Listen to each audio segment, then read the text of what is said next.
Sir ఎక్కడి నుంచి వచ్చారు మీరు? ఏ ఏ ప్రమోషన్ వచ్చింది ఇప్పుడు మీకు? నాకు బయోసైన్స్ వచ్చింది. పెద్దపల్లి జిల్లా నుంచి శ్రీరాంపూర్ మండలం నుంచి వచ్చాను. శ్రీరాంపూర్ మండలం నుంచి వచ్చాను. ఎట్లా అనిపిస్తుంది? కొన్ని ఏళ్ళుగా ఎదురు చూస్తా ఉన్నారు, మొత్తానికి ఇప్పుడైతే ప్రమోషన్ వచ్చింది కదా. చాలా ఆనందంగా ఉంది. వెంటనే ప్రమోషన్ పొందినందుకు చాలా ఆనందంగా ఉంది. ఈ పరిస్థితి ఇక్కడికి దాదాపు వేలాది మంది వారికి సంబంధించినటువంటి ఉపాధ్యాయులు అయితే రావడం జరిగింది.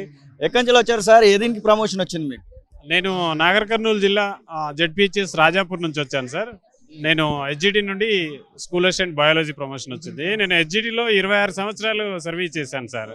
అసలు ప్రమోషన్ వస్తుందో లేదో అన్న కోణంలో ఉన్నాం. గవర్నమెంట్ కూడా హెచ్జిటితోనే అనుకున్నారా? ఇప్పుడు రాకుంటే అలాగే అయ్యేదో ఏమో. సో మొత్తం మీద ప్రమోషన్ వచ్చినందుకు చాలా సంతోషంగా సార్. అంటే సబ్జెక్ట్ ఉండి కూడా ప్రైమరీలో ఉండిపోవడం చాలా బాధ అనిపించింది. సో ఇప్పుడు నేను అనుకున్న సబ్జెక్ట్లోకి రావడం, నేను పర్ఫెక్ట్గా వర్క్ చేసే అవకాశం రావడం చాలా సంతోషంగా ఉంది సార్. ఇది పరిస్థితి. ఇక్కడికి వచ్చినటువంటి ఉపాధ్యాయులందరినీ కూడా మనం చూడొచ్చు. పూర్తి స్థాయిలో ఉపాధ్యాయులందరూ కూడా వారి యొక్క హర్షాతిరేకత అయితే వ్యక్తం చేస్తున్నటువంటి సందర్భాన్ని మనం చూస్తూ ఉన్నాం. ఇంకొంతమంది సార్ ఎక్కడి నుంచి వచ్చారు? దేనికి ప్రమోషన్ వచ్చింది మీకు? సార్ నేను ఆదిలాబాద్ నుండి వచ్చిన సార్. హిందీ సబ్జెక్ట్ లోపల స్కూల్ అసిస్టెంట్ హిందీగా ప్రమోషన్ వచ్చింది. భాషా పండితులకు ఇంతకుముందు ఇలాంటి అవకాశాలు లేవని చెప్తా ఉన్నారు. ఎట్లాంటి పరిస్థితి ఉండేది అప్పుడు ఏముండే సార్ అంటే కేసీఆర్ జమానాలో నేను అపాయింట్మెంట్ అయిన కాడికి ఒక 15 years 20 yearsకి ఇప్పుడు వచ్చింది. ఒకవేళ అతను 10 years బ్యాక్ ఇస్తే నాకు దాదాపుగా ఒక 5 లక్షలు లాస్ అయిపోయింది. ఇప్పుడు మరి మన సీఎం రేవంత్ రెడ్డి గారు అంటే పండితుల గురించి ఆలోచించి న్యాయం చేసిండని మేము అనుకుంటున్నాం. మాలాంటి ఉపాధ్యాయులకి అందరికీ ఇది చాలా లబ్ధి చేకూరింది. ఇది పరిస్థితి. మేడం ఎక్కడి నుంచి వచ్చారు? దేనికి ప్రమోషన్ వచ్చింది మీకు? ఎక్కడి నుంచి ఎక్కడికి? పండిట్ హిందీ, ఇప్పుడు ఎస్ఏ హిందీగా ప్రమోషన్ వచ్చిందండి నాకు. ముందు ఈ అవకాశం లేకుండేది అంటున్నారు. మేము 20 సంవత్సరాల నుంచి కొట్లాడుతూ ఉన్నాము. ఇప్పుడు మాకు సీఎం సార్ వల్ల ఈ అదృష్టం లభించిందండి. ఏం చెప్పదలుచుకున్నారు ప్రభుత్వానికి? మేము ధన్యవాదాలు తెలియజేయాలనుకుంటున్నాం సీఎం సార్ గారికి. నిజామాబాద్ నుంచి ఎంతమందికి వచ్చింది మీ ప్రమోషన్? 200 మంది తెలుగు పండితు, 200 మంది హిందీ పండితు, పిఏటీస్ కూడా 100 మందికి వచ్చిందండి. Thank you. ఇది పరిస్థితి. ఇక్కడికి చాలా మంది టీచర్లు అయితే రావడం జరిగింది. మేడం ఎక్కడి నుంచి వచ్చారు?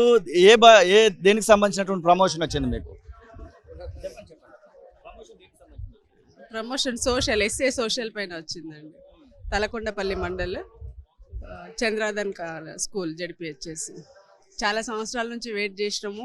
సార్ రావడం చేత మాకు అందరికీ కూడా, ఉపాధ్యాయులందరికీ కూడా చాలా మేలు చేసిర్రు. పేరు పేరున సార్కి అందరం కూడా కృతజ్ఞతలు తెలుపుకుంటున్నాము. చాలా మంచి సంతోషంగా అనిపిస్తుంది సార్ రావడము. మాకు ఇలా ప్రమోషన్ అసలు దాదాపు 10 సంవత్సరాల నుంచి 1000 కళ్ళతో ఎదురు చూస్తుండేంటిమి. ప్రతి ఒక్క టీచర్లు కూడా ఎప్పుడు ట్రాన్స్ఫర్స్ అవుతాయా, ఎప్పుడు ప్రమోషన్స్ వస్తాయా, ఎప్పుడు మాకు కళలు నిజమవుతాయా, నెరవేరుతాయన్న ఒక చాలా ఇంటెన్షన్గా ఉండేది. ఆ ఫీలింగ్ అంతా కూడా సార్ ద్వారా మేము తీర్చుకోవడం జరిగింది. చుట్టుపక్కల వాళ్ళకి ఎంతమందికి వచ్చింది ఈ ప్రమోషన్? ఎంతమందికి అవకాశాలు కలిసి వచ్చినాయి? నేను మొన్న 317లో ఆర్ఆర్ డిస్ట్రిక్ట్ వచ్చాను.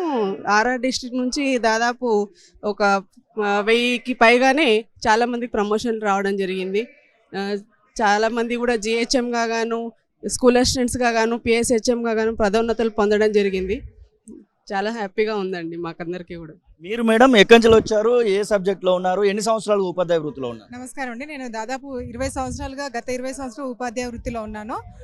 నాకు విద్యా వ్యవస్థ ఎంతో స్తబ్దుగా ఉన్నటువంటి విద్యా వ్యవస్థను కాంగ్రెస్ ప్రభుత్వంలో రేవంత్ రెడ్డి గారు వచ్చి చాలా పెను మార్పులు, అంటే సాధ్యం కాదనుకున్నటువంటి మార్పులను కూడా తీసుకొచ్చి మాకొక ఆశాజనకంగా మాకు తొలి అడుగుగా మాకు ప్రమోషన్స్ ఇవ్వడము. అందులో భాగంగా నాకు జిహెచ్ఎం ప్రమోషన్ వచ్చింది సార్. అందులో నేను రంగారెడ్డి డిస్ట్రిక్ట్ నుంచి నల్గొండ డిస్ట్రిక్ట్ అలాట్ అయ్యాను. నాతో పాటుగా దాదాపు 700 మందికి జిహెచ్ఎం ప్రమోషన్స్ వచ్చినాయి. మిగతా వారికి కూడా ఇప్పుడు వచ్చే అవకాశం ఉంది. అదేవిధంగా ఎల్పీలను, హెచ్పిటీలను అప్గ్రేడేషన్ చేయడం కూడా చాలా మంచి పరిణామము. ఈ సందర్భంగా మేము మా ఉపాధ్యాయ లోకం తరఫు నుంచి వారికి హృదయపూర్వకంగా కృతజ్ఞతలు తెలుపుకుంటున్నాం. Thank you. అసలైన తొలి వెలుగు. ఫాలో వాట్సాప్ @తొలి వెలుగు official.